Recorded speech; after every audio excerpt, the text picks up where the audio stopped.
hombres de letras y de espada. Uno era mesurado, discreto y paciente. El otro, impulsivo, desbordante y polémico. Uno fue el iniciador de la novela moderna. El otro creó la comedia nueva. Uno tuvo un amante, una esposa y una hija. El otro, 4 amantes notorias, 2 esposas y no menos de 15 hijos, entre legítimos y naturales. Uno, al margen de su inmortal Quijote, quería sin éxito ser reconocido como comediógrafo. El otro consideraba obras menores a sus comedias y quería ser reconocido, a pesar de su fama, como autor de novelas y piezas serias. Miguel de Cervantes y Lope de Vega son como el anverso y el reverso de una época dorada de las letras hispanas.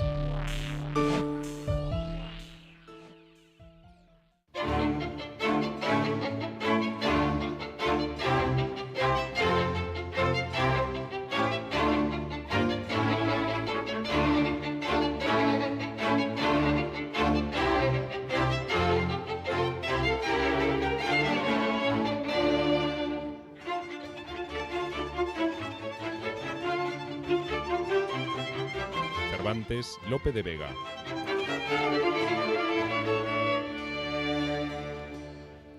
Son dos personajes que sobre todo se relacionaron, como tantos otros escritores de la época, en función de celos mutuos. Se tuvieron celos mutuos, se castigaron con alusiones poéticas que intentaban erosionar la imagen del otro, del rival. Se vieron a sí mismos como rivales en el Parnaso de las letras, pero sin que llegaran realmente nunca a tener una experiencia directa de enfrentamiento personal. Lope es el que triunfa en España, en teatro, en novela Cervantes y en poesía Góngora. Góngora, que publica en 1611 el Polifemo, es su único rival, ¿no? Entonces, pero digamos que serían la tripleta.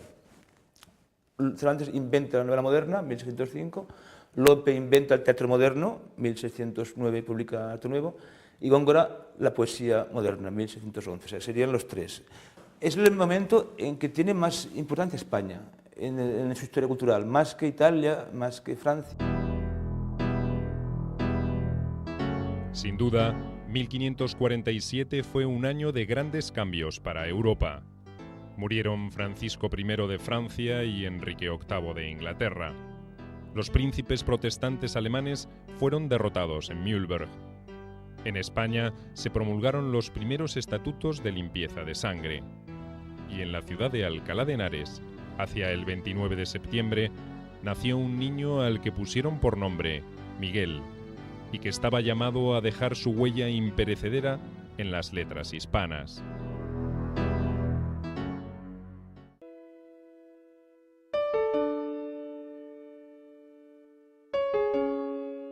Su padre, Rodrigo de Cervantes, era un humilde médico cirujano y barbero, oficio poco apreciado y peor remunerado en aquella época. También la madre de Miguel, Leonor de Cortinas, era hija de un médico de buena posición. Tuvo, mejor dicho, un abuelo familiar de la Inquisición, el licenciado Juan de Cervantes, que luego se estableció en Córdoba. Por el lado materno, era de una familia, parece, de campesinos, campesinos acomodados. El padre era cirujano barbero, es decir, una profesión bastante poco considerada. Parece que la familia Cervantes tuvo un momento bastante glorioso, digamos, de prosperidad en la época del abuelo, pero que luego decayó. Y, bueno, Cervantes nace entonces en una familia, digamos, de mediana condición. Él se decía hidalgo, los padres también, pero nunca produce ejecutoria. Y luego está el tema de que si fue converso o no fue converso. Bueno, eso es un tema inmenso. Es muy posible que tuviera antepasados conversos, pero bueno, yo no quiero convertir, digamos, la raza, como se decía, de Cervantes en clave que nos daría la razón de su personalidad y su obra. Cuando Miguel de Cervantes contaba con poco más de 3 años, su familia se mudó a Valladolid, donde se asentaba la corte de Carlos V. El viaje inició una serie de peregrinajes en los que el padre de Miguel buscó una y otra vez establecerse y ganar una clientela. Pero la fortuna se mostró esquiva con el cirujano, quien tuvo que sufrir más de un embargo de sus bienes y prisión por deudas. En 1556 abandonó la profesión médica, se instaló en Sevilla y se dedicó a las operaciones inmobiliarias, oficio con el que pudo mantener a sus 5 hijos.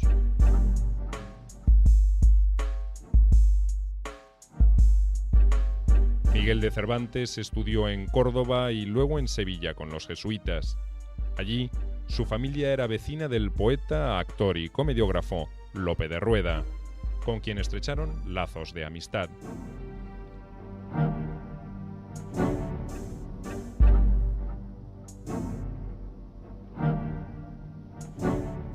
Quizás fuera él quien interesó al joven Miguel por primera vez en el teatro.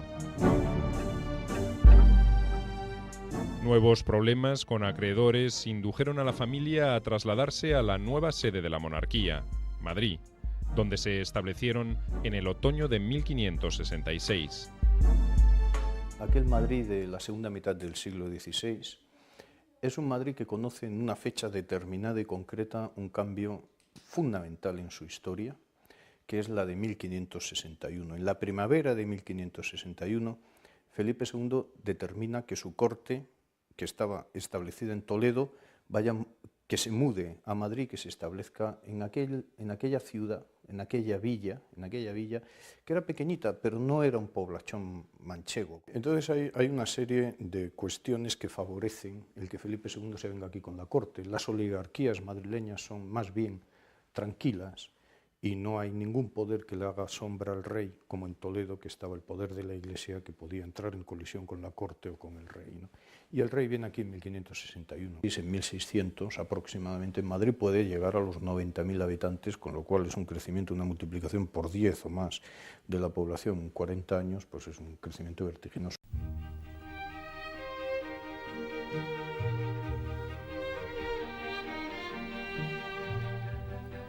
Puesto que la casa de los Cervantes era espaciosa, recibieron en ella hospedaje un par de empresarios italianos y un músico y bailarín, Alonso Getino de Guzmán, vinculado a la compañía teatral de Lope de Rueda. Este ocupaba en la corte una envidiable posición. Gracias a él, el joven Miguel alcanzó su primer reconocimiento como poeta.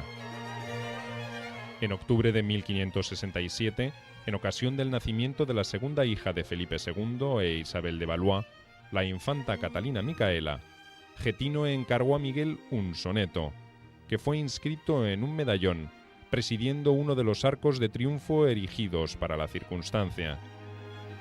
De Cervantes sabemos, hay poca documentación, sabemos dónde nació, que estuvo moviéndose con su familia por la precariedad del oficio de su padre, cirujano sangrador, estuvo moviéndose por Andalucía, fue al amparo de un abogado que vivía en Córdoba, hasta que le vemos asentado en Madrid, no con gran prosperidad, pero sí asistiendo, y esta es la única documentación sobre los estudios de Cervantes, sí asistiendo al estudio de la villa que había creado don Juan López de Hoyos en la capital de las Españas.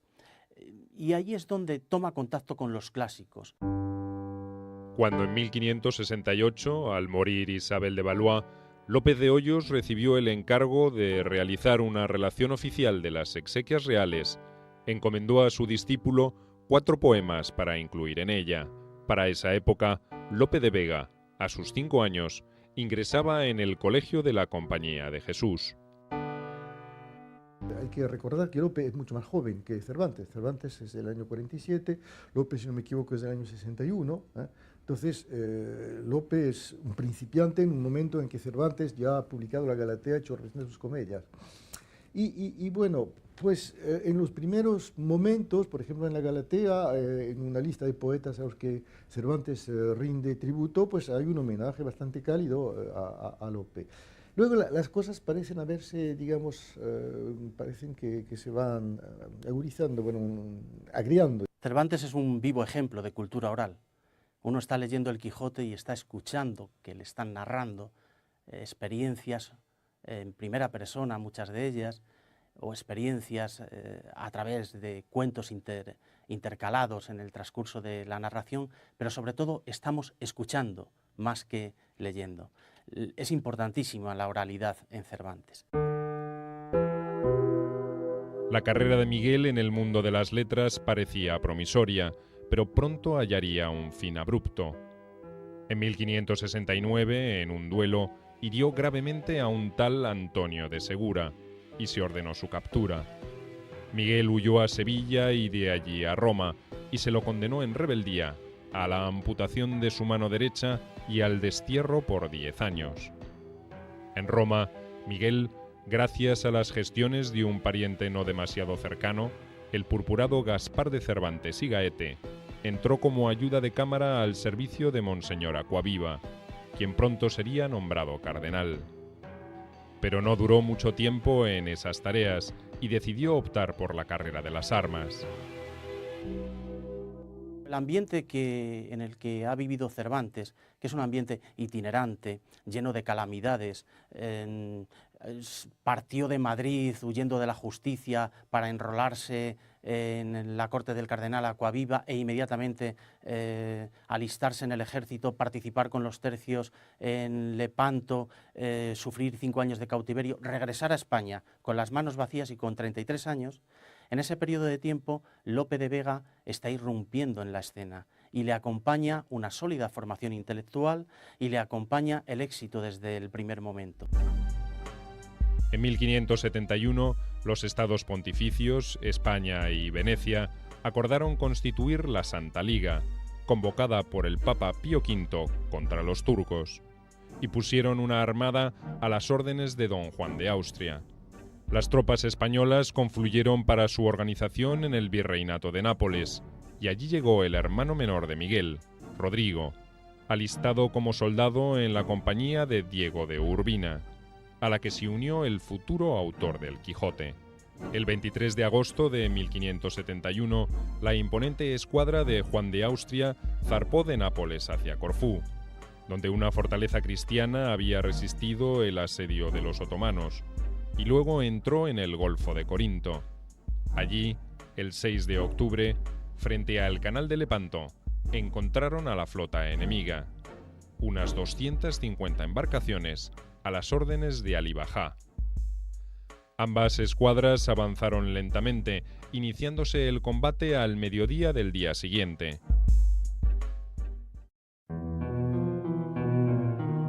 Miguel se hallaba afiebrado, presa de la malaria. Sin embargo, se negó a permanecer bajo cubierta y participó en el combate.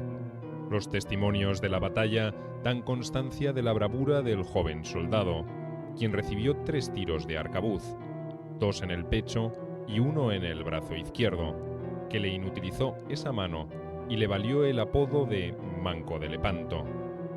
La batalla terminó con la incuestionable victoria de los aliados cristianos.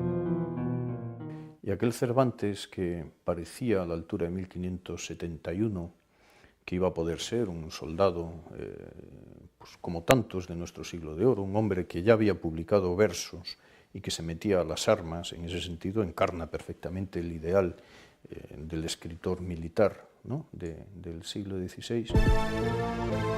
Al regresar la escuadra española a Mesina, Miguel fue promovido a soldado aventajado, o sea, soldado de élite, lo que implicaba, entre otras cosas, un mayor sueldo. Mientras tanto, en Madrid, el joven Lope de Vega llegaba a los 10 años y se iba revelando como una mente despierta y aplicada. En esta época, deslumbraba a sus familiares y maestros traduciendo al castellano poemas latinos. Un brillante futuro en las letras se iba abriendo para él. Durante los años siguientes, Miguel de Cervantes no tuvo actividad militar alguna y se dedicó a leer. Petrarca, Tasso, Ariosto y Boccaccio, entre otros, fueron sus favoritos. Cervantes yo creo que era un gran devorador de toda aquella lectura que caía en sus manos, que no debían ser cuantiosas por su escaso poder adquisitivo, pero sí leía todo lo que llegaba a su poder. Cualquier papel que estaba a su alcance, él lo elaboraba y debía tener una enorme memoria porque él luego lo supo reciclar en toda su obra literaria. De manera que si algo resaltaría, aparte de su capacidad para retratar la época, no solo en El Quijote, en las novelas ejemplares, en casi toda su obra, es la asunción de todo lo que ha visto, de todo lo que ha escrito y su transmisión en forma de narración oral. Finalmente, en 1575, pidió permiso para volver a España y solicitar allí, como recompensa por sus tareas, algún empleo civil al servicio de la corona. En septiembre, embarcó en Nápoles con rumbo a la costa catalana en la galera El Sol, junto con su hermano Rodrigo. Llevaba consigo una carta de recomendación del propio don Juan de Austria y otra del duque de Sesa. Ya frente a las costas españolas, la galera fue asaltada por piratas berberiscos. Miguel y Rodrigo, al igual que los otros sobrevivientes, fueron llevados, atados de pies y manos, a Argel. Las cartas de recomendación que portaba Miguel convencieron a sus captores que estaban ante un personaje importante.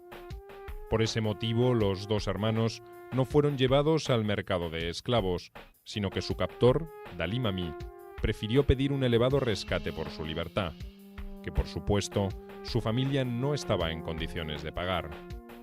En 1577 llegaron a Argel 3 hermanos mercedarios para realizar un rescate de cautivos. La familia Cervantes les había confiado sus ahorros y otras sumas que habían obtenido vendiendo diversos bienes y contrayendo préstamos. Pero el precio de la liberación de los hermanos fue elevado por Dalí Mami.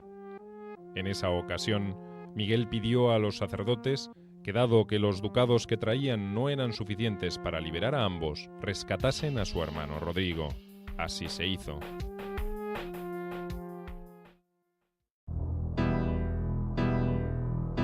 En 1577, Lope produjo su primera obra teatral, la comedia La Pastoral de Jacinto, en 3 actos, que fue celebrada con entusiasmo por el obispo don Jerónimo Manrique de Lara, a cuyo servicio ingresó inmediatamente el brillante joven. Lope fue enviado a la Universidad de Alcalá de Henares, donde permaneció por 4 años, y de donde pasaría luego a la Universidad de Salamanca. A todo esto, en 1579, la madre de Miguel entregó al Procurador General de la Orden de la Trinidad la suma de 300 ducados. En mayo de 1580, el fraile Juan Gil agregó el monto faltante para el pago del rescate y liberó finalmente al cautivo, que regresó a España inmediatamente, dirigiéndose pronto a Madrid, donde se reunió con los suyos. Hay un primer periodo, digamos, de actividad literaria, en el caso de Cervantes, que coincide con el momento del regreso del cautiverio. Es decir, que entre el momento en que se va a Italia, al que me refería antes, y el momento en que empieza su carrera literaria, están los años gloriosos de Lepanto y los años de cautiverio de Argel. Regresa en 1580 y entonces, por un lado, hace representar sus primeras comedias. Solo que no nos dice exactamente qué éxito tuvieron. Dice que se representaron sin ofrenda de pepinos ni calabazas. Estamos en un momento en que empiezan su actividad los corrales, es decir, se representan obras ante un público por compañías de actores profesionales. Pero de estas obras que dice Cervantes haber compuesto, solo conservamos 2, que son Los Tártaros de Argel y La Numancia. Las demás obras son títulos para nosotros de obras que se han perdido.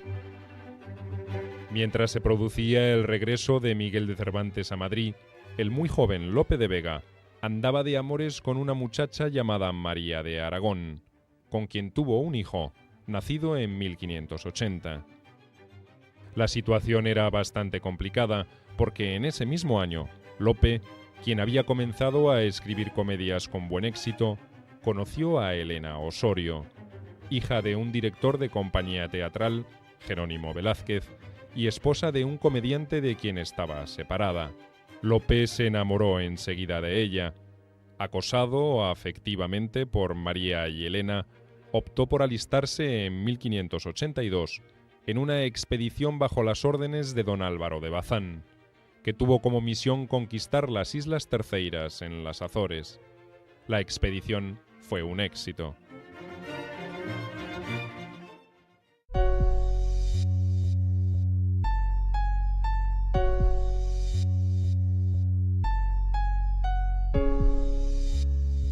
En 1581, Miguel, después de solicitar infructuosamente ante el Consejo de Castilla alguna recompensa por los servicios prestados, se había dirigido a la corte de Felipe II.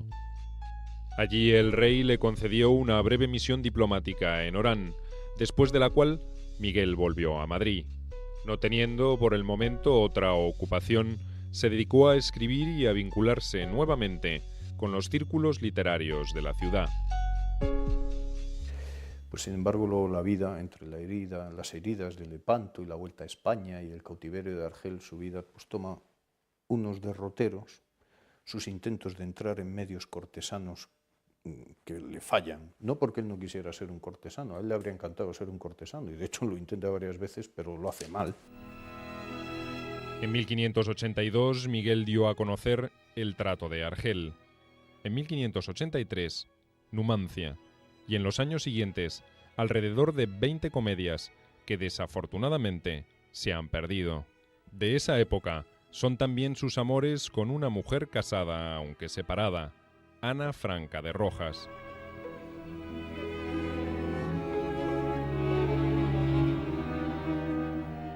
Con quien tuvo en 1584 una hija que reconoció y que fue bautizada como Isabel de Saavedra, tomando el apellido de un lejano pariente de la familia Cervantes. Ese mismo año, en Esquivias, conoció a Catalina de Salazar y Palacio, con quien al poco tiempo contrajo matrimonio en la iglesia Nuestra Señora de la Asunción.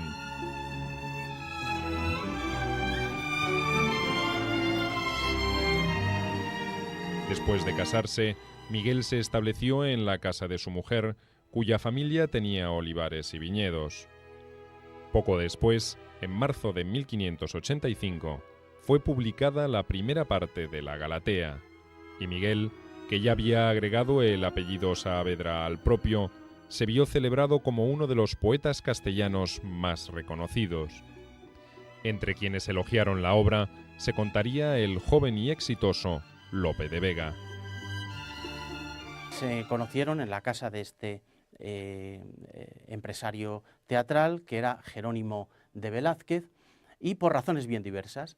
Cervantes tiene algunas comedias y está intentando que se las estrenen en los dos corrales de comedias que había en Madrid entonces, el Corral del Príncipe y el Corral de la Cruz. Y en cambio Lope de Vega frecuentaba la casa porque tenía un amante en la hija de este autor teatral, que era Elena Osorio. De manera que se debieron conocer ahí, debieron amistar, porque realmente se llevaron bien durante un tiempo. Al año, de hecho, en Cervantes en la Galatea tiene buenas palabras para Lope, y Lope en la Arcadia tiene también un buen gesto para con Cervantes. Pocos años después, apareció un próspero competidor aspirante a los favores de Elena y sobrino de un cardenal, de modo que Lope fue invitado a despedirse. El poeta, furioso contra la muchacha y su familia, que lo habían hecho a un lado, tomó represalias. Lope de Vega nos parece como un chico superdotado, bueno, cursa estudios universitarios temprano, yo creo que estudia en Alcalá, pero yo diría que lo más llamativo en los primeros años de Lope son sus amores con Elena Osorio y el escándalo que se produce a consecuencia, digamos, de que Lope tenía un rival más adinerado y entonces deja correr libelos infamadores, y entonces a Lope se le condena a un destierro, y así es como se va a Valencia, donde encuentra a unos escritores que participaban en una actividad teatral que va a tener mucho impacto sobre la propia trayectoria de Lope. Poco después, estuvo expuesto a una nueva acción judicial por el rapto de Isabel de Urbina. Sin embargo, Lope contrajo matrimonio con ella y la familia de la joven esposa aceptó entonces la situación. En 1587, Felipe II había decidido organizar una expedición contra Inglaterra y se iniciaron así los preparativos de lo que se llamaría la Armada Invencible. El proyecto requería no solo armamentos y hombres animosos, sino también acopio de trigo y aceite. Para ello se otorgaron numerosas comisiones, y una de ellas le fue concedida a Miguel, quien marchó a Sevilla para asumir sus funciones como comisario de abastecimientos de las galeras del rey. El trabajo resultó menos rentable de lo supuesto originariamente. El trigo requisado no les era abonado a los campesinos sino hasta ser almacenado, y en general con varios meses de espera. Por tanto, Miguel se vio en la necesidad de utilizar distintas medidas represivas para cumplir su misión. Durante 10 años recorre los caminos andaluces requiriendo trigo y aceite para la Invencible Armada que se estaba montando en aquel momento, y después del desastre de la Invencible, bueno, pues sigue recorriendo la zona de Granada para cobrar atrasos de deudas. Y es entonces cuando conoce la cárcel de Sevilla por un lío muy complicado, en fin, en el que no voy a entrar, y parece que durante esta estancia en la cárcel de Sevilla, 1597-98, le nace la idea del Quijote. Con Isabel, Lope tuvo 2 hijos que murieron a muy temprana edad, y en 1595 también ella falleció. Tiempo después contrajo matrimonio con Juana de Guardo, hija de un rico abastecedor de la corte. Este fue, además, uno de los periodos más prolíficos de su pluma. Lope había creado la comedia nueva, apartándose de la preceptiva aristotélica y elaborando un estilo al gusto del público, lo cual daba a sus comedias gran éxito y las hacía deseables por las compañías teatrales, que competían por los favores del comediógrafo. Lope tiene una máxima, y es: quiero ganar dinero. De manera que supo perfectamente conectar con el gusto popular, acabó con los preceptivos aristotélicos del teatro e introdujo temas que el público aceptó como muy personales, como que se pusieron literalmente de moda, y desde la década de los 70 del siglo XVI hasta 1640, esos gustos van a ir por la comedia de capa y espada, siempre con unos personajes reconocibles por parte del espectador. Lope tiene una conciencia muy clara de las reglas del juego, es decir, que no se puede escribir así por las buenas una comedia, hay que tener oficio, y lo tiene. Y su actividad, digamos, en tanto que sí, como geógrafo, se prolonga prácticamente hasta su muerte, muere en 1635. Pero bueno, lo que pasa es que, claro, este éxito enorme que tiene Lope como hombre de teatro no le satisface plenamente, porque el teatro se ha hecho, como dice Cervantes, mercadería vendible, es una producción masiva que obedece a las leyes de mercado. Entonces el gran sueño, la gran misión de Lope es ser gran poeta épico, gran poeta lírico. Es un gran poeta lírico, pero sus epopeyas ahora ya no se leen. Miguel, que había regresado a Madrid reuniéndose allí con su esposa, fue nombrado recaudador de impuestos para Andalucía en 1595. Por lo que, dejando a su familia, retornó a Sevilla. Ejerció allí sus deberes con la escrupulosidad acostumbrada, pero al quebrar en 1597 el banco en el que había depositado las recaudaciones, Miguel no pudo entregar las sumas recogidas y fue encarcelado durante varios meses. El incidente disuadió a Miguel de seguir realizando tan peligrosas funciones. El año 1598 trajo la paz con Francia, la muerte de Felipe II y el advenimiento al trono de Felipe III. Con ocasión del luto por el soberano, Miguel escribió un famoso soneto. La madre de su hija natural falleció también en 1598, y la hermana menor de Miguel, Magdalena, se hizo cargo de la pequeña, asumiendo su tutoría.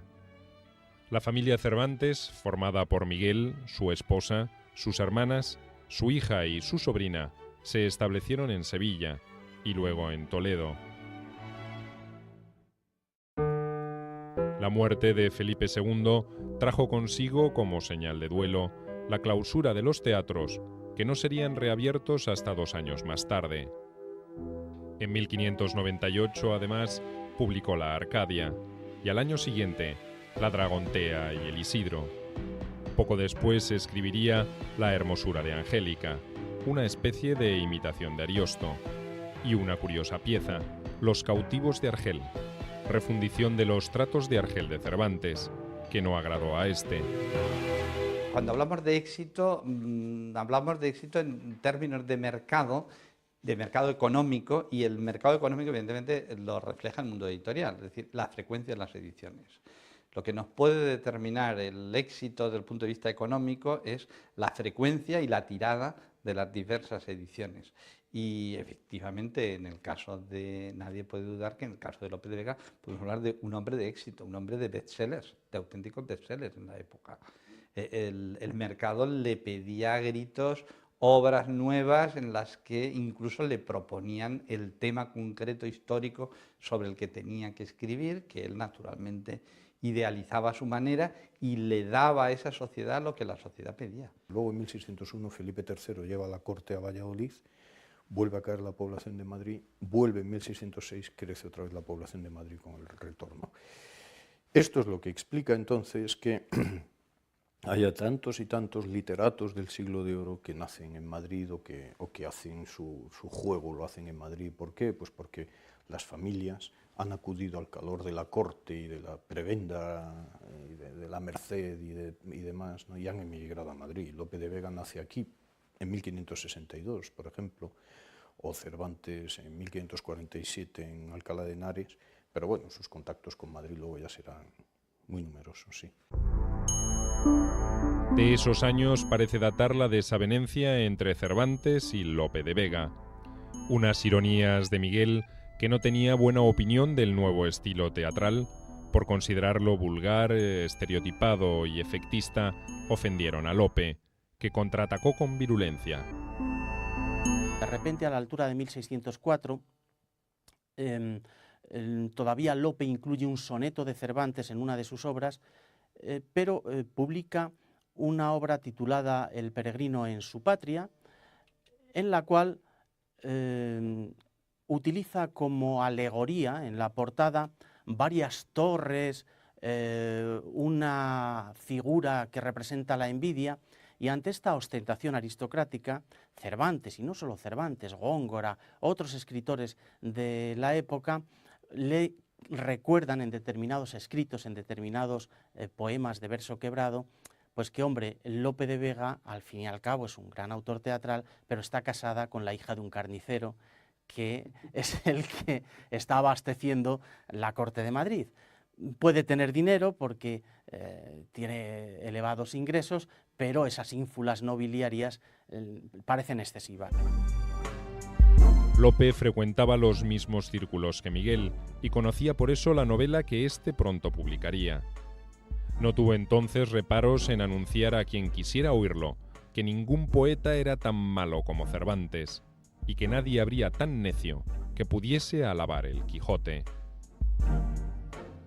Entre el 4 y el 5, entre 1604 y 1605, es evidente que ya no se continúan estas buenas relaciones. De hecho, la primera carta que conservamos de Lope de Vega en su epistolario, la primera carta escrita desde Toledo, ya anuncia, ¿verdad? Ya se sabe que Cervantes desprecia a Lope y sobre todo Lope desprecia el Quijote. Aun antes de haberse publicado el Quijote, es un dato muy significativo, es decir, que debió, sin duda, corrió una copia manuscrita de la primera parte del Quijote, de la primera parte del Quijote, hubo una copia manuscrita que la leyeron gentes de tertulia literaria y tal, y entonces Lope de Vega ya arremete ahí contra Cervantes. ¿Sí? Por temor a enemistarse con Lope, diversos poetas declinaron el ofrecimiento que Miguel les hiciera para prologar su novela con algún soneto o décima, como era entonces costumbre, ante lo cual éste elaboró varios poemas que atribuyó a distintos personajes de la ficción, como Amadís de Gaula, Orlando Furioso y otros, y hasta incluyó un soneto en forma de diálogo entre Babieca y Rocinante. Pese a todo, la obra, con una dedicatoria al duque de Béjar, salió de imprenta en Madrid a principios de 1605. En 2 meses ya había agotado 2 ediciones e iba por la tercera. Lo que pasa es que el éxito que tiene el Quijote no se corresponde, digamos, con la representación que nos formamos hoy del caballero, de la trisfigura, figura patética. Es más bien un libro de burlas. Es decir, que la gente se ríe de los disparates de Don Quijote, de las gracias de Sancho, y no hay, digamos, ningún fenómeno de identificación del lector con Don Quijote. Y lo que sí también testimonia el éxito son los bailes, las mascaradas, donde aparecen desfilando Don Quijote y Sancho siempre como figuras de risa. A la gente le gustaba ese tipo de figura, porque los desplantes de un inadaptado, bueno, pues provocan la risa, y además hay que pensar que las aventuras de Don Quijote muchas veces se leían en voz alta porque gran parte del público no sabía leer. Entonces el Quijote se prestaba a una lectura activa que provocaba la risa. Y además había cosas que luego, bueno, van a imponerse. Es decir, la gran novedad del Quijote es que Cervantes da la palabra a sus personajes. Es decir, que en vez de colocarse en primer plano y decirnos lo que hacen, hace como si ellos cobraran vida. Don Quijote es una figura que se inventa a sí misma. Es Alonso Quijano, un desconocido, un hidalgo de aldea. Un buen día, bueno, se convierte en caballero andante y accede a la existencia literaria.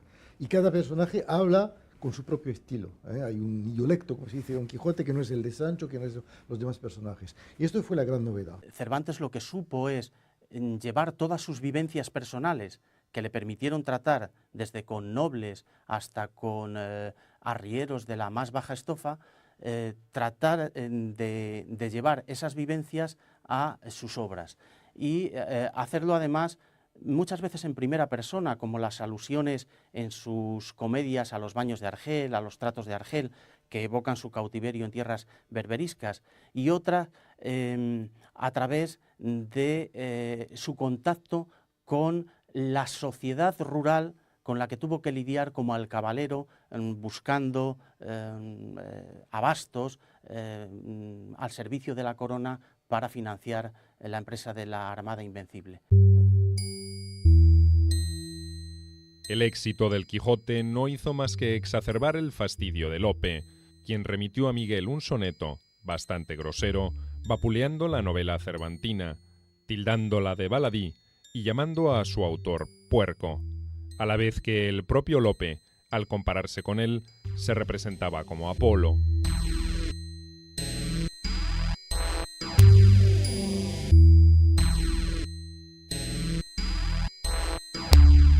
El soneto fue remitido en un sobre con el envío a cobrar.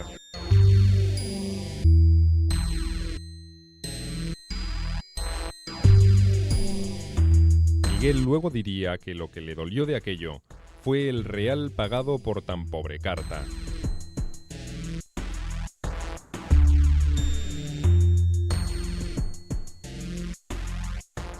Tal vez me equivoque, pero me parece que en aquel enfrentamiento hay dos abstracciones del ser humano que se llaman vanidad y soberbia. A partes iguales, hombre, Cervantes debía ser bastante soberbio y Lope debía ser de una vanidad pues como lo describe Cervantes en el viaje del Parnaso, ¿no? Que crece, que engorda y que revienta sobre todos. Este era Lope de Vega, debía ser tremendo. Y Cervantes tenía un toque de soberbia que le llevaba mal el triunfo del otro, de Lope de Vega. Hubo una forma de expresar esa enemistad pública que es a través de los sonetos, a través de sonetos que se popularizaban enseguida y se comentaban en los mentideros. Sabes lo último que ha escrito Góngora de Lope, sabes lo que ha dicho Lope. Otra vía de ataque de unos y otros eran los elogios que precedían a las obras. Esta serie de poemas que servían de introducción a las publicaciones, porque ahí se lanzaban unas pullas muy directas. Y por otra parte está lo que no se ve pero intuimos, es decir, las trampas que le pudieron poner a Cervantes en determinadas academias, en la concesión de premios como los Juegos Florales, e incluso en que Lope recomendase a determinados directores teatrales que no estrenasen las obras de Cervantes. Lope conoció en 1605 al duque de Sesa y al año entró a su servicio. Consciente de que la profesión de escritor no le proporcionaba ingresos suficientes para satisfacer sus aspiraciones, Lope buscaba una vez más la seguridad del mecenazgo, a diferencia de Miguel, que rehuía cada vez que podía todo tipo de servicio personal. En 1606, la corte cambió su residencia nuevamente a Madrid, y Miguel la siguió con su familia. En 1608, Lope dio a conocer La Jerusalén conquistada, obra compuesta a imitación de Tasso, y al año siguiente publicó su Arte Nuevo de hacer comedias, verdadero manifiesto de la comedia nueva. Por esa época se hizo familiar, es decir, colaborador del Santo Oficio.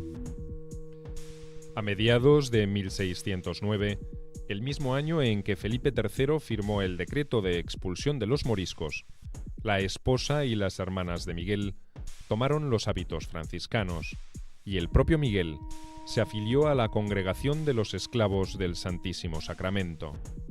También Lope sintió acentuadas sus tendencias místicas por ese entonces e ingresó en la Cofradía del Caballero de la Gracia y al Oratorio de la Calle del Olivar. De esta época es una de sus piezas más conocidas, Peribáñez y el Comendador de Ocaña.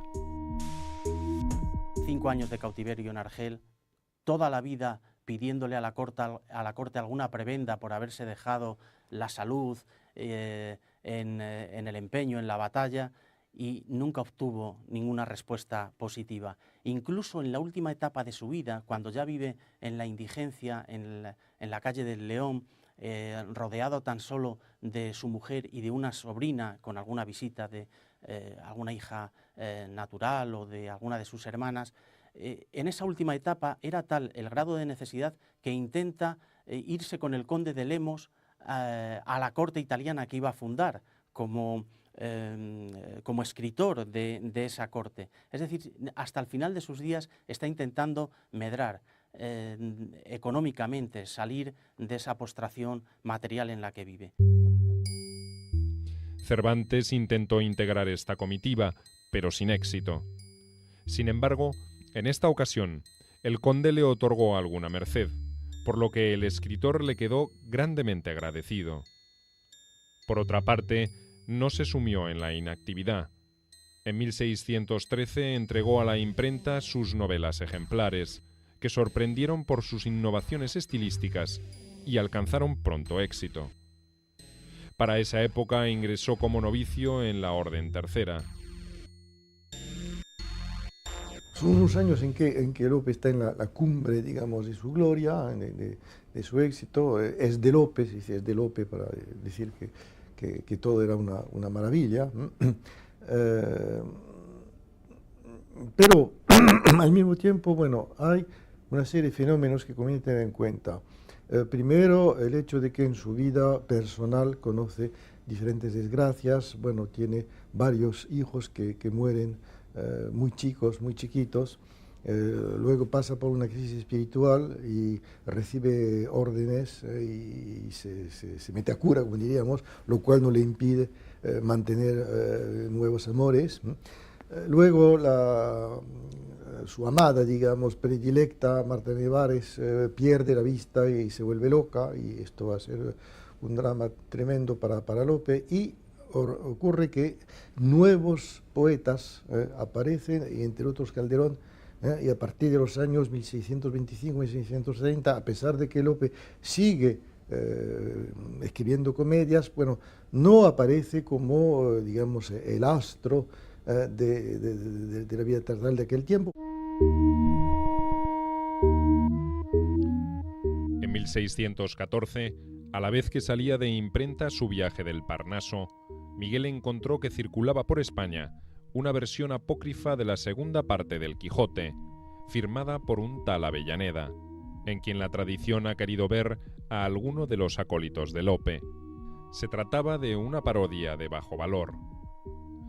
Cervantes, sabiendo que la primera parte de su novela se había traducido al inglés, decidió escribir su continuación. Al año siguiente la entregó a imprenta, con una dedicatoria dirigida al conde de Lemos. Junto con ella, publicó también 8 comedias y 8 entremeses, obras que había escrito y que no había conseguido hacer representar por ninguna compañía teatral.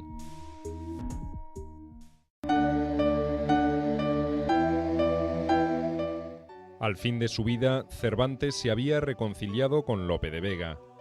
En el prólogo de sus comedias y entremeses, calificó al gran comediógrafo de verdadero monstruo de la naturaleza y dijo que se alzó con la monarquía cómica, avasalló y puso debajo de su jurisdicción a todos los farsantes. Llenó el mundo de comedias propias, felices y bien razonadas, y tantas que pasan de 10.000 pliegos los que tiene escritos, y todas, que es una de las mayores cosas que pueden decirse, las ha visto representar, o por lo menos ha oído decir que se han representado. Y si algunos, que hay muchos, han querido entrar a la parte y gloria de sus trabajos, todos juntos no llegan en lo que han escrito a la mitad de lo que él solo. Tal talento, concluía, no lo concede Dios a todos. Cervantes no nos ha dejado escritos íntimos, ¿eh? No tenemos cartas de Cervantes, salvo una o dos. De modo que la personalidad de Cervantes la vamos descubriendo a través de sus autorretratos, pero los autorretratos de Cervantes son autorretratos mediatizados por una escritura, es decir, que Cervantes no es Juan Jacobo Rousseau, no escribe para confesarse, sino que de reojo, de refilón, bueno, nos da a entender algo de lo que es, de lo que quiere, por ejemplo, los prólogos al Quijote o en el prólogo Las Novelas Ejemplares, o en su viaje del Parnaso, cuando dice yo soy aquel que la invención excede, o dice que a mí me gusta leer hasta los papeles rotos de la calle. Bueno, estas son, digamos, pequeñas luces que nos iluminan la personalidad de Cervantes. Cervantes parece que era un hombre no muy expansivo, y tiene un sentido del humor y una ironía que es uno de los encantos, digamos, de su personalidad y también de su escritura.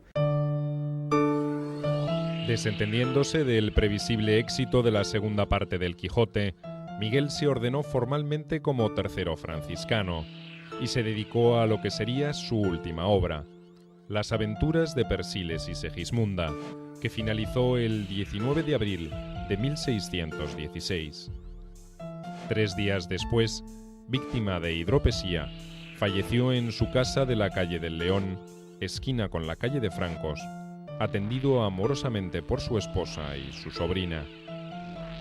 Fue sepultado con el sayal franciscano en el convento de las Trinitarias Descalzas de la calle de Cantarranas, que hoy lleva el nombre de Lope de Vega. En 1617, Lope comenzó a supervisar la publicación de sus obras. Su éxito y popularidad no decreció en esos años. Entre 1617 y 1627 escribió algunas de sus mejores páginas: Fuente Ovejuna, El Caballero de Olmedo, Las Fortunas de Diana, La Filomena, El Mejor Alcalde, el Rey, La Circe y El Romancero Espiritual, entre otras. Poco después, Marta de Nevares, quien fuera la gran compañera de sus últimos años, falleció. En estos tiempos aciagos, Lope encontró, sin embargo, la paz para escribir piezas como La Dorotea, Amarilis, Filis, El Castigo sin Venganza, Corona Trágica, El Laurel de Apolo, Rimas Humanas y Divinas y otras más. Lope de Vega murió el 27 de agosto de 1635 en su casa de la calle de Francos, que hoy lleva el nombre de Cervantes, cerca de la iglesia de San Sebastián, donde el poeta y comediógrafo fue sepultado. La ironía es que ciertamente a la luz de la historia premia y la historia castiga. La historia quizá ha premiado más a Cervantes que a Lope de Vega. La vida le premió más a Lope de Vega, pero sin embargo le castigó la historia en el sentido de que la consideración estelar que ha tenido Cervantes y en particular su Quijote en toda Europa a lo largo de los siglos jamás la ha tenido ninguna obra de Lope de Vega. Dicho de otra manera, Cervantes se pasó toda la vida envidiando a Lope de Vega y quizá Lope de Vega en su tumba se haya pasado siempre en la tumba envidiando el éxito póstumo de Cervantes.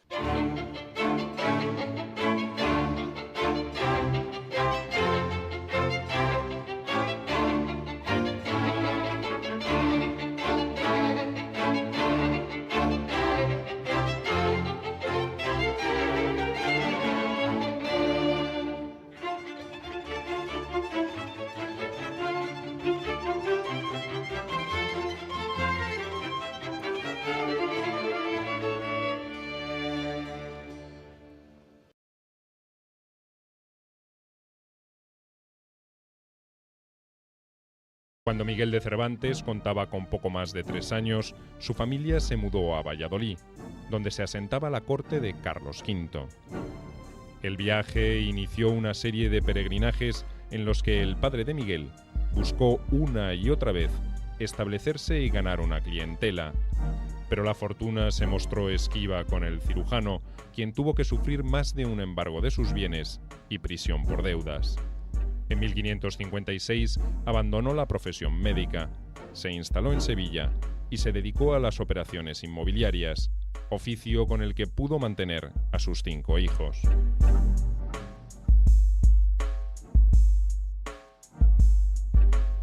Miguel de Cervantes estudió en Córdoba y luego en Sevilla con los jesuitas. Allí, su familia era vecina del poeta, actor y comediógrafo Lope de Rueda, con quien estrecharon lazos de amistad.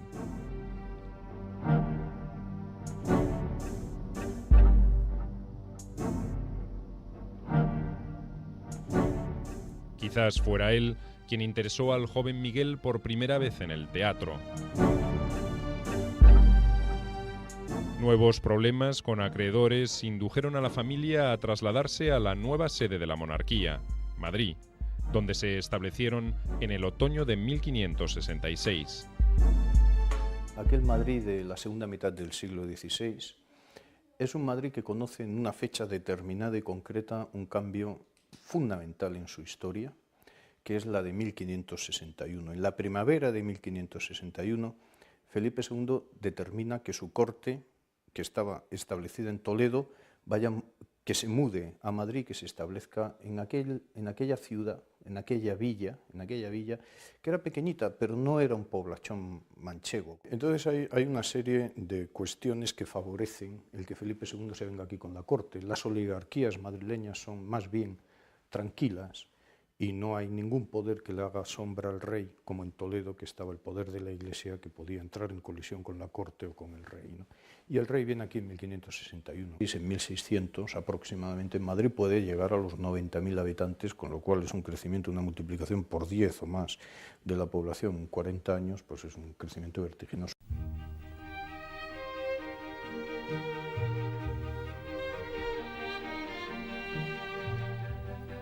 Puesto que la casa de los Cervantes era espaciosa, recibieron en ella hospedaje un par de empresarios italianos y un músico y bailarín, Alonso Getino de Guzmán, vinculado a la compañía teatral de Lope de Rueda.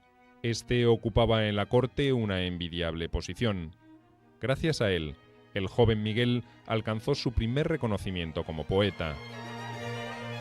En octubre de 1567, en ocasión del nacimiento de la segunda hija de Felipe II e Isabel de Valois, la infanta Catalina Micaela, Getino encargó a Miguel un soneto, que fue inscrito en un medallón presidiendo uno de los arcos de triunfo erigidos para la circunstancia.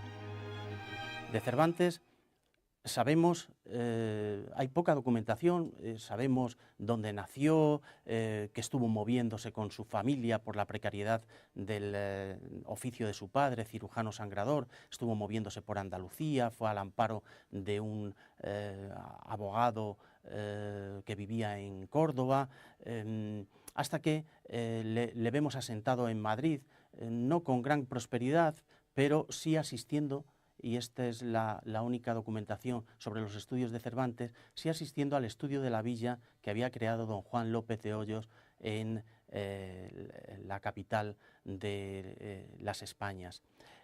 Y ahí es donde toma contacto con los clásicos. Cuando en 1568, al morir Isabel de Valois, López de Hoyos recibió el encargo de realizar una relación oficial de las exequias reales, encomendó a su discípulo 4 poemas para incluir en ella. Para esa época, Lope de Vega, a sus 5 años, ingresaba en el Colegio de la Compañía de Jesús. Hay que recordar que Lope es mucho más joven que Cervantes. Cervantes es del año 47, Lope, si no me equivoco, es del año 61. Entonces, Lope es un principiante en un momento en que Cervantes ya ha publicado la Galatea, ha hecho de sus comedias. Y bueno, pues en los primeros momentos, por ejemplo, de obras que se han perdido. Mientras se producía el regreso de Miguel de Cervantes a Madrid, el muy joven Lope de Vega andaba de amores con una muchacha llamada María de Aragón, con quien tuvo un hijo, nacido en 1580. La situación era bastante complicada, porque en ese mismo año, Lope, quien había comenzado a escribir comedias con buen éxito, conoció a Elena Osorio, hija de un director de compañía teatral, Jerónimo Velázquez, y esposa de un comediante de quien estaba separada. Lope se enamoró enseguida de ella. Acosado afectivamente por María y Elena, optó por alistarse en 1582 en una expedición bajo las órdenes de don Álvaro de Bazán, que tuvo como misión conquistar las Islas Terceiras en las Azores. La expedición fue un éxito.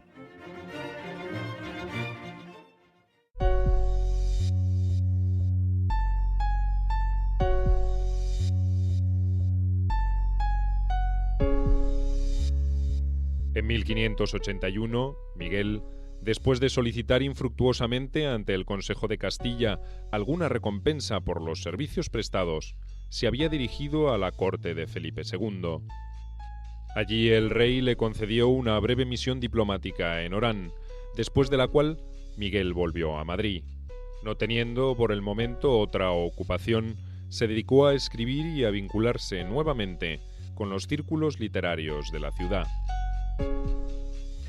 Pues sin embargo, la vida, entre las heridas de Lepanto y la vuelta a España y el cautiverio de Argel, su vida pues toma unos derroteros, sus intentos de entrar en medios cortesanos que le fallan, no porque él no quisiera ser un cortesano, a él le habría encantado ser un cortesano, y de hecho lo intenta varias veces, pero lo hace mal. En 1582, Miguel dio a conocer el Trato de Argel. En 1583, Numancia. Y en los años siguientes, alrededor de 20 comedias que desafortunadamente se han perdido. De esa época son también sus amores con una mujer casada, aunque separada, Ana Franca de Rojas.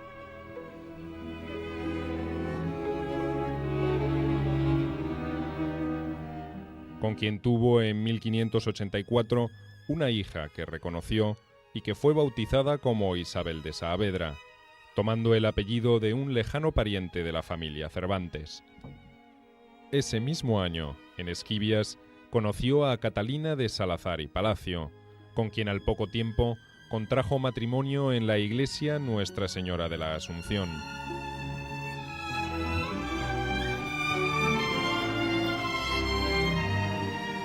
Después de casarse, Miguel se estableció en la casa de su mujer, cuya familia tenía olivares y viñedos.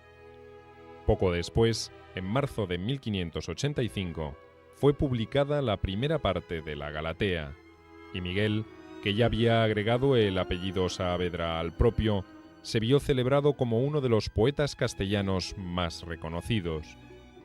Entre quienes elogiaron la obra se contaría el joven y exitoso Lope de Vega.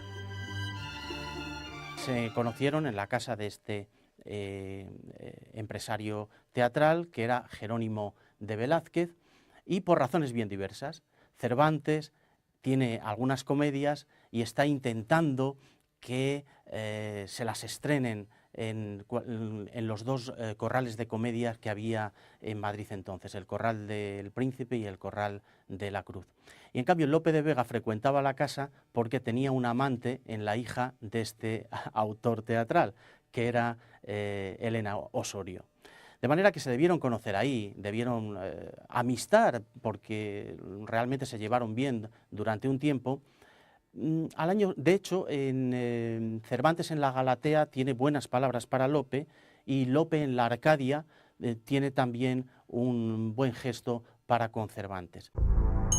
Pocos años después, apareció un próspero competidor aspirante a los favores de Elena y sobrino de un cardenal, de modo que Lope fue invitado a despedirse. El poeta, furioso contra la muchacha y su familia, que lo habían hecho a un lado, tomó represalias. Un brillante futuro en las letras se iba abriendo para él. Durante los años siguientes, Miguel de Cervantes no tuvo actividad militar alguna y se dedicó a leer. Petrarca, Tasso, Ariosto y Boccaccio, entre otros, fueron sus favoritos. Cervantes yo creo que era un gran devorador de toda aquella lectura que caía en sus manos, que no debían ser cuantiosas por su escaso poder adquisitivo, pero sí leía todo lo que llegaba a su poder. Cualquier papel que estaba a su alcance, él lo elaboraba y debía tener una enorme memoria, porque él luego lo supo reciclar en toda su obra literaria. De manera que si algo resaltaría, aparte de su capacidad para retratar la época, no solo en el Quijote, en las novelas ejemplares, en casi toda su obra, es la asunción de todo lo que ha visto, de todo lo que ha escrito, y su transmisión en forma de narración oral. Finalmente, en 1575, pidió permiso para volver a España y solicitar allí, como recompensa por sus tareas, algún empleo civil al servicio de la corona. En septiembre, embarcó en Nápoles con rumbo a la costa catalana en la galera El Sol, junto con su hermano Rodrigo. Llevaba consigo una carta de recomendación del propio don Juan de Austria y otra del duque de Sesa. Ya frente a las costas españolas, la galera fue asaltada por piratas berberiscos. Miguel y Rodrigo, al igual que los otros sobrevivientes, fueron llevados, atados de pies y manos, a Argel. Las cartas de recomendación que portaba Miguel convencieron a sus captores que estaban ante un personaje importante.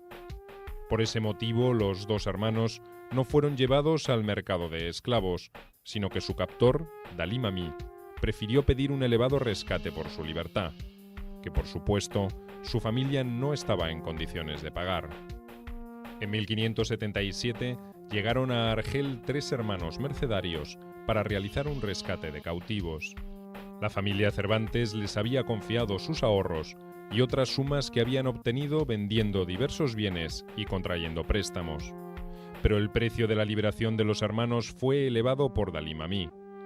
En esa ocasión, Miguel pidió a los sacerdotes que, dado que los ducados que traían no eran suficientes para liberar a ambos, rescatasen a su hermano Rodrigo. Así se hizo.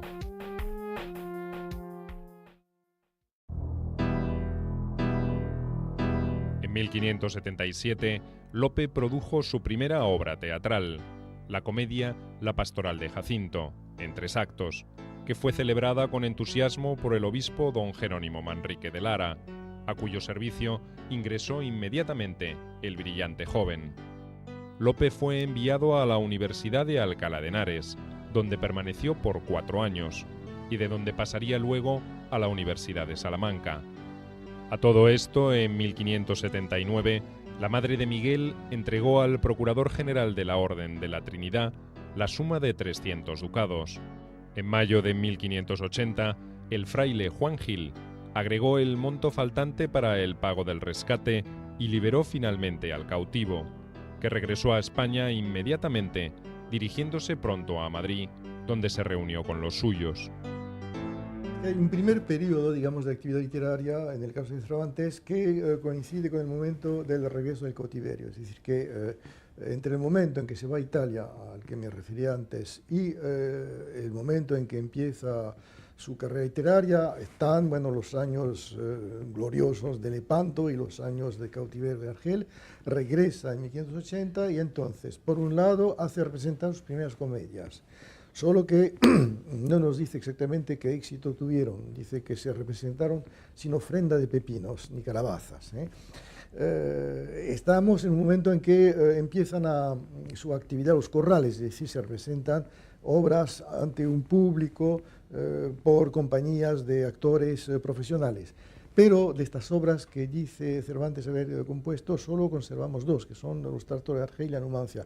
Las demás obras son títulos para nosotros. En la Galatea, en una lista de poetas a los que Cervantes rinde tributo, pues hay un homenaje bastante cálido a Lope.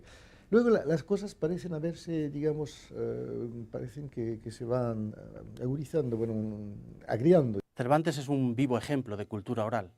Uno está leyendo el Quijote y está escuchando que le están narrando experiencias en primera persona, muchas de ellas, o experiencias a través de cuentos intercalados en el transcurso de la narración, pero sobre todo estamos escuchando más que leyendo. Es importantísima la oralidad en Cervantes.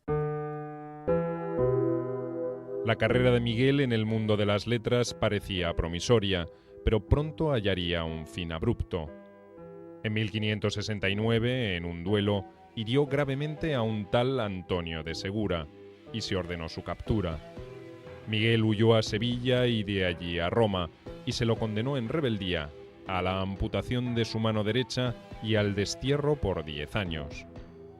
En Roma, Miguel, gracias a las gestiones de un pariente no demasiado cercano, el purpurado Gaspar de Cervantes y Gaete, entró como ayuda de cámara al servicio de Monseñor Aquaviva, quien pronto sería nombrado cardenal. Pero no duró mucho tiempo en esas tareas y decidió optar por la carrera de las armas. El ambiente en el que ha vivido Cervantes, que es un ambiente itinerante, lleno de calamidades, partió de Madrid huyendo de la justicia para enrolarse en la corte del cardenal Aquaviva e inmediatamente alistarse en el ejército, participar con los tercios en Lepanto, sufrir 5 años de cautiverio, regresar a España con las manos vacías y con 33 años. En ese periodo de tiempo, Lope de Vega está irrumpiendo en la escena y le acompaña una sólida formación intelectual y le acompaña el éxito desde el primer momento. En 1571, los estados pontificios, España y Venecia, acordaron constituir la Santa Liga, convocada por el Papa Pío V contra los turcos, y pusieron una armada a las órdenes de don Juan de Austria. Las tropas españolas confluyeron para su organización en el virreinato de Nápoles, y allí llegó el hermano menor de Miguel, Rodrigo, alistado como soldado en la compañía de Diego de Urbina, a la que se unió el futuro autor del Quijote. El 23 de agosto de 1571, la imponente escuadra de Juan de Austria zarpó de Nápoles hacia Corfú, donde una fortaleza cristiana había resistido el asedio de los otomanos, y luego entró en el Golfo de Corinto. Allí, el 6 de octubre, frente al canal de Lepanto, encontraron a la flota enemiga, unas 250 embarcaciones a las órdenes de Alí Bajá. Ambas escuadras avanzaron lentamente, iniciándose el combate al mediodía del día siguiente.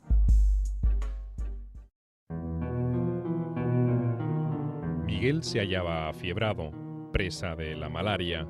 Sin embargo, se negó a permanecer bajo cubierta y participó en el combate.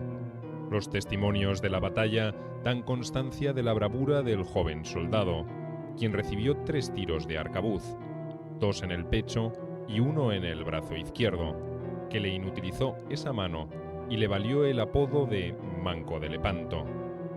La batalla terminó con la incuestionable victoria de los aliados cristianos. Y aquel Cervantes que parecía a la altura de 1571 que iba a poder ser un soldado pues como tantos de nuestro siglo de oro, un hombre que ya había publicado versos y que se metía a las armas, en ese sentido encarna perfectamente el ideal del escritor militar, ¿no?, del siglo XVI. Al regresar la escuadra española a Mesina, Miguel fue promovido a soldado aventajado, o sea, soldado de élite, lo que implicaba, entre otras cosas, un mayor sueldo. Mientras tanto, en Madrid, el joven Lope de Vega llegaba a los 10 años y se iba revelando como una mente despierta y aplicada. En esta época, deslumbraba a sus familiares y maestros traduciendo al castellano poemas latinos. Hombres de letras y de espada. Uno era mesurado, discreto y paciente. El otro, impulsivo, desbordante y polémico. Uno fue el iniciador de la novela moderna. El otro creó la comedia nueva. Uno tuvo un amante, una esposa y una hija. El otro, 4 amantes notorias, 2 esposas y no menos de 15 hijos entre legítimos y naturales. Uno, al margen de su inmortal Quijote, quería sin éxito ser reconocido como comediógrafo. El otro consideraba obras menores a sus comedias y quería ser reconocido, a pesar de su fama, como autor de novelas y piezas serias.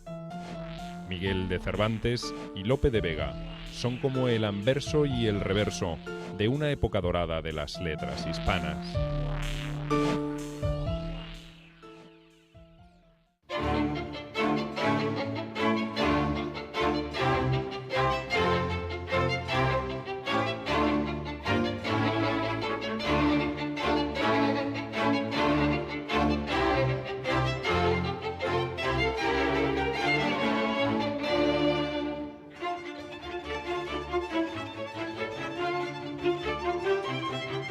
Cervantes, Lope de Vega.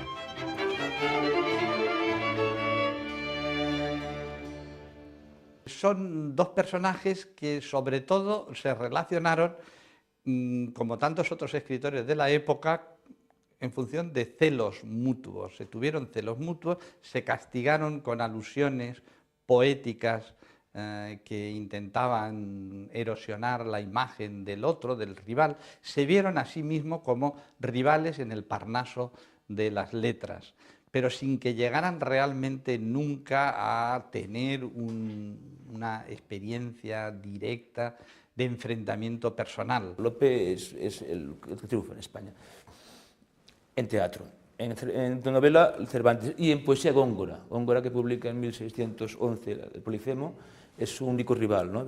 Pero digamos que serían la tripleta. Cervantes inventa la novela moderna, 1605, Lope inventa el teatro moderno, 1609 publica Arte Nuevo, y Góngora la poesía moderna, 1611. O sea, serían los tres. Es el momento en que tiene más importancia España en su historia cultural, más que Italia, más que Francia. Sin duda, 1547 fue un año de grandes cambios para Europa. Murieron Francisco I de Francia y Enrique VIII de Inglaterra. Los príncipes protestantes alemanes fueron derrotados en Mühlberg. En España se promulgaron los primeros estatutos de limpieza de sangre. Y en la ciudad de Alcalá de Henares, hacia el 29 de septiembre, nació un niño al que pusieron por nombre Miguel, y que estaba llamado a dejar su huella imperecedera en las letras hispanas.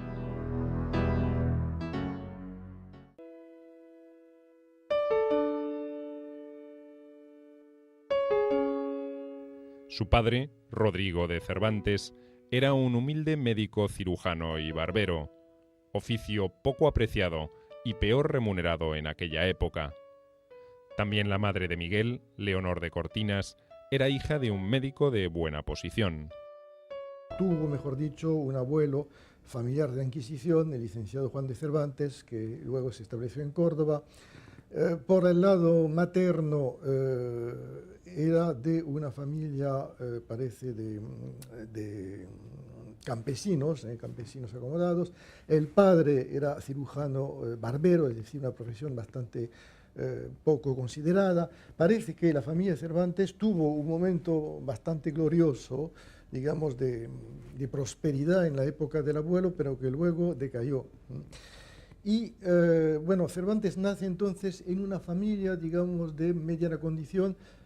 Él se decía hidalgo, los padres también, pero nunca produce ejecutoria. Y luego está el tema de que si fue converso o no fue converso. Bueno, eso es un tema inmenso. Es muy posible que tuviera antepasados conversos, pero bueno, yo no quiero convertir, digamos, la raza, como se decía, de Cervantes en clave que nos daría la razón de su personalidad y su obra.